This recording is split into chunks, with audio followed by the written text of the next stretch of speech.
കരങ്ങൾ കൂപ്പി കണ്ണുകൾ തുറന്ന ദിവ്യകാരുണ്യത്തിലേക്ക് നോക്കാം. ഇതാ തമ്പുരാൻ്റെ കൂടെയായിരുന്ന് കർത്താവിനെ ആരാധിക്കുന്ന നിമിഷങ്ങളാണത്. ഉണർന്നിരുന്ന് ദൈവത്തെ ആരാധിക്കുന്ന നിമിഷങ്ങളാണ്. നമുക്ക് നമ്മുടെ ദൈവത്തോടുള്ള സ്നേഹം ഉറക്കെ പ്രഖ്യാപിക്കുന്ന നിമിഷങ്ങളാണ്. അപ്പോൾ ദൈവം തൻ്റെ സ്നേഹം നമ്മളിലേക്ക് കരുണയായും സൗഖ്യമായും വിടുതലായും ഒക്കെ ഒഴുക്കിയിറക്കുന്ന നിമിഷങ്ങളായിട്ടത് മാറും.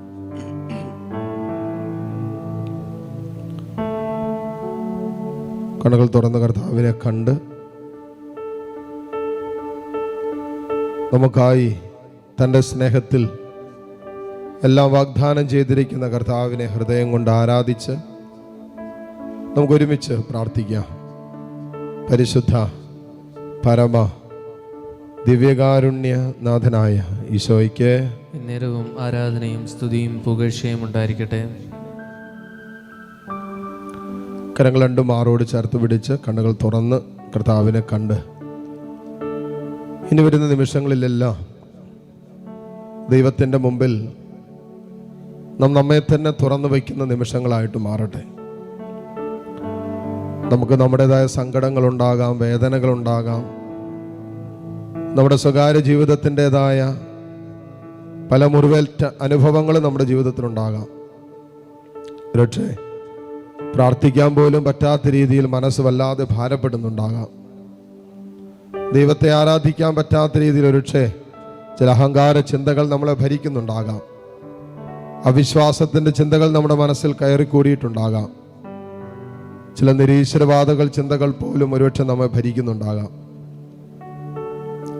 കർത്താവിനെ ആരാധിക്കേണ്ട സമയമാണ്, ദൈവത്തെ സ്തുതിക്കേണ്ട സമയം, ദൈവത്തിന് മഹത്വം കൊടുക്കുന്ന സമയമാണിത്. നിങ്ങളുടെ ജീവിതം മുഴുവനും തമ്പുരാന് മുമ്പിൽ തുറന്നു വെച്ച് പ്രാർത്ഥിക്കാം. രോഗികളായിട്ടുള്ള മക്കൾ ഇതിനകത്തുണ്ടാകാം, മനസ്സ് തളർന്നിരിക്കുന്നവരുണ്ടാകാം, ജീവിതത്തിൻ്റെ പല വിഷയങ്ങളുമായി ബന്ധപ്പെട്ട് ദൈവാനുഗ്രഹത്തിന് വേണ്ടി ഹൃദയം കൊണ്ട് ആഗ്രഹിച്ച് പ്രാർത്ഥിക്കുന്നവരൊക്കെ ഉണ്ടാകാം. മക്കളെ, നിങ്ങളെല്ലാ ആഗ്രഹങ്ങളെയും സാധിച്ചു തരാൻ കഴിവുള്ളവൻ ഒരുവനേ ഉള്ളൂ.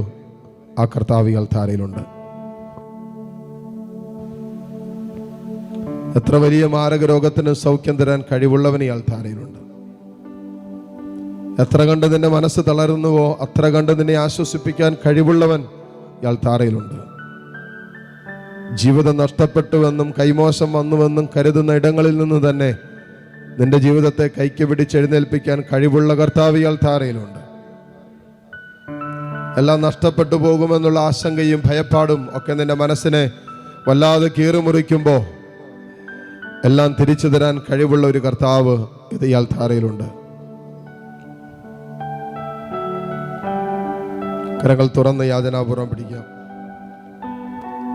ഈ വരുന്ന സമയം ആരാധനയിൽ നമ്മൾ നമ്മുടെ സങ്കടങ്ങളും വേദനകളും ഒക്കെ ഇറക്കി വയ്ക്കുമ്പോൾ നിങ്ങളുടേതായ എല്ലാ പ്രശ്നങ്ങളെയും തമ്പുരാന്റെ സന്നിധിയിലേക്ക് കൊടുത്ത് പ്രാർത്ഥിക്കുക.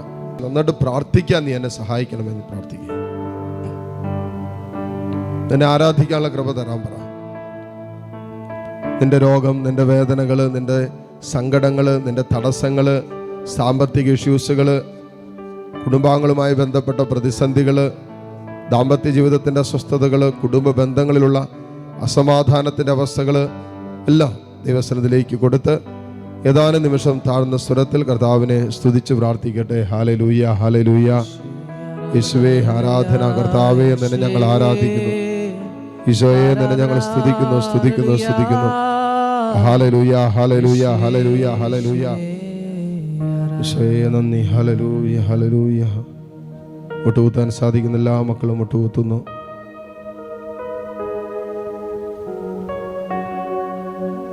ദിവ്യകാരുണ്യ ഈശോയുടെ ആശീർവാദം സ്വീകരിക്കാൻ ഒരുങ്ങുന്ന നിമിഷങ്ങൾ.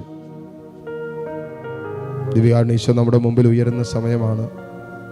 താഴ്ന്ന സ്വരത്തിൽ കർത്താവിനെ സ്തുതിച്ചുകൊണ്ട് ഈശോയുടെ ആശീർവാദം സ്വീകരിക്കാം.